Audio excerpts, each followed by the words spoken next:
AVtv is a product of the AV journalism class produced for the students of Amador Valley High School. The views expressed on the show do not represent the views of AVHS teachers, admin, or PUSD personnel.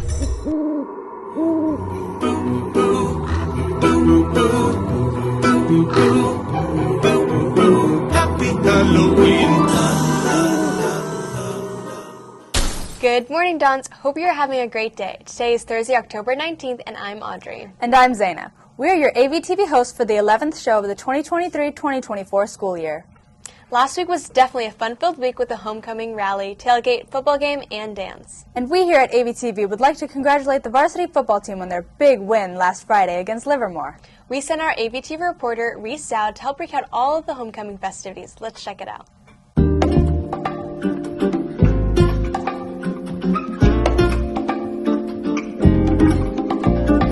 Homecoming was just last Saturday, and it, along with its accompanying events, was a memorable time for all students who got to enjoy the full experience. Following a collection of unique spirit days, the concluding annual Hoka Rally not only brought surprises, but was filled with energy and preparation for the coming days. Rally staples like our dance team, cheer, and Bollywood all performed great as usual. For its theme, the assembly saw the reveal of Hoka royalty, along with class floats. We were also greeted with the return of student-teacher bubble balls, as well as Yo-Yo Girl, which made its comeback as a segment after 2 years. Later that day, students returned to campus for 2 more events, our varsity football game's last home game of the season against Livermore, and the revival of an old returning pregame tradition, a tailgate. Characterized by a variety of stands, ranging from snacks, activities, and club promo, it was a fun little socializing prelude to the match. In the game, Amador claimed victory to improve their overall season record to 5-2. The gates to the finale were open at 7 p.m. on Saturday, and from there, Amador's homecoming dance was well underway. With activities spread out for everyone's access, 2 photo booths, 4 food trucks, as well as a packed mosh pit, homecoming was a lively 3 hours and a perfect ending to the week. This has been Reese Joe with AVtv News.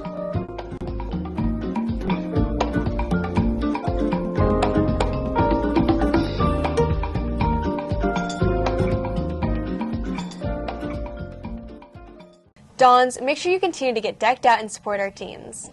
The girls' varsity volleyball team played a great match against our crosstown rivals Foothill. Along with the game, they also celebrated their senior night on Tuesday. Congratulations to all of our seniors on the amazing job they did. Here are some photos from their senior night.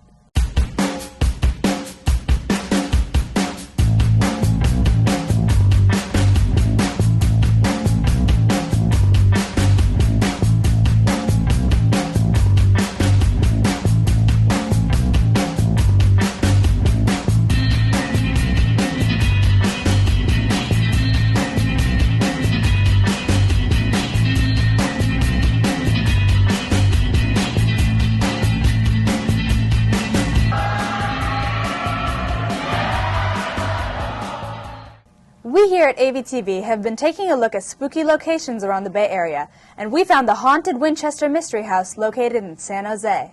We sent our AVT reporters Rebecca Mestel and Alyssa Vu to the house to find out more about its eerie past. Let's check it out. As Amador celebrates its 100-year anniversary, we found another Bay Area institution also celebrating their centennial this year, the Winchester Mystery House. Born in Connecticut in 1839, Sarah Winchester married her childhood sweetheart William Winchester.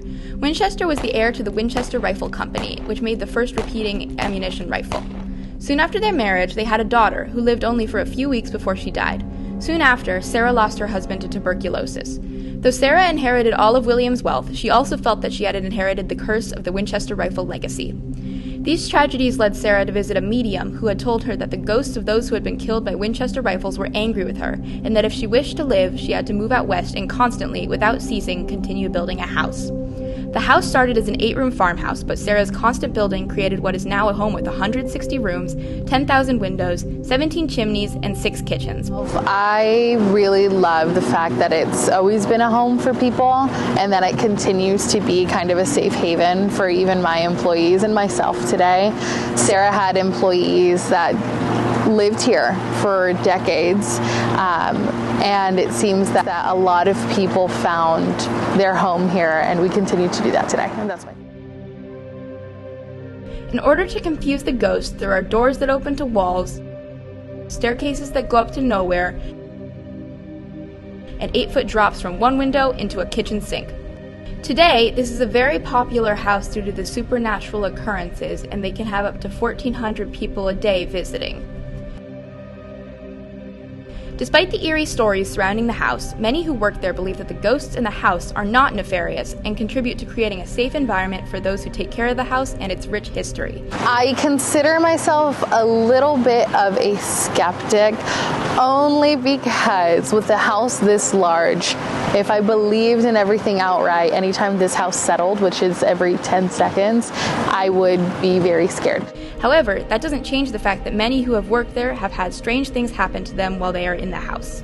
I have had quite a few things that I can't really explain. I always said, I've heard things in the house, but I've never seen anything, and I'm all right with that. I hear stuff around me, I just mind my business. But there was once that I was in what we call the back hallway, which when you guys stood at the back porch steps and looked all the way down to see that black carriage, I was by the carriage looking that way, and I saw a man who was looking back at me, which was unusual because it was about 10 in the morning. That's before we let guests in the house. So I snapped into the manager mode, start going down, making sure that no one's in the house, and if not, I was going to ask them to kindly leave and wait for their tour.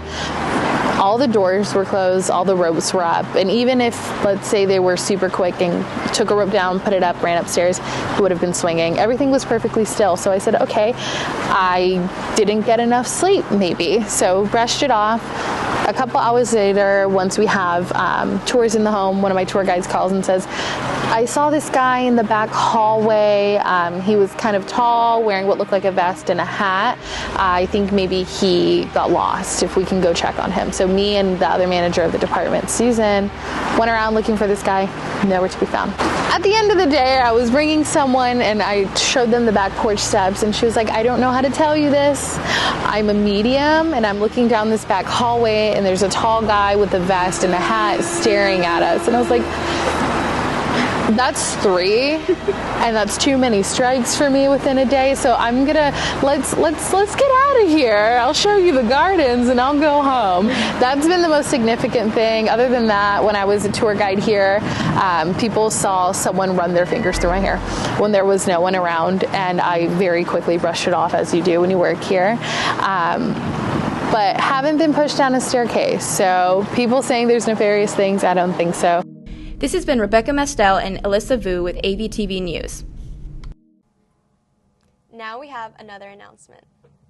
Dawn, did you know that you can go underground in Amador Valley? Did you know that they call the underground area the dungeon? Here's your chance to visit the dungeon under the small gym as our own AV travel class has turned it into a haunted house for Halloween. Tell me if you do.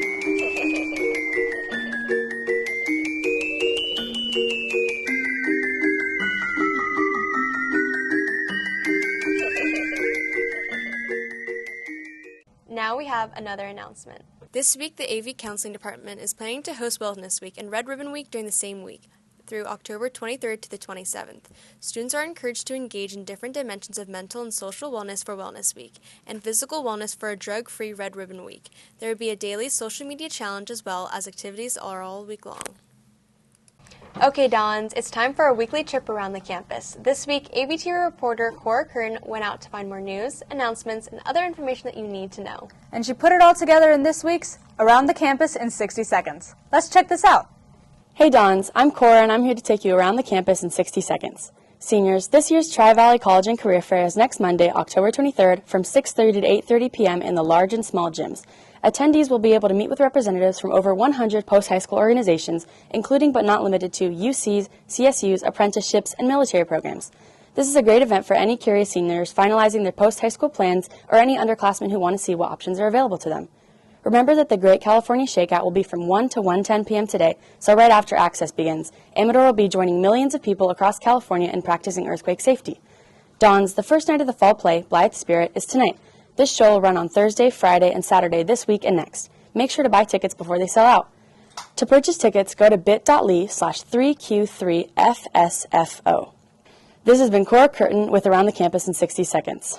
Dons, don't forget how important it is to stay connected. You can find out everything going on around campus by going to AmadorValleyToday.org or follow us at AVHSinfo on Instagram. In addition, don't forget the leadership Instagram at AVHS Dons, where you can find all the Spirit Weeks and other ASB activities going on around campus. Well, that's all we have for today. Make sure you hang around for today's birthdaygrams and check back out with us next Thursday for more news, announcements, and profiles. Thanks for joining us, and remember, Dons, It's always a beautiful day here at Amador.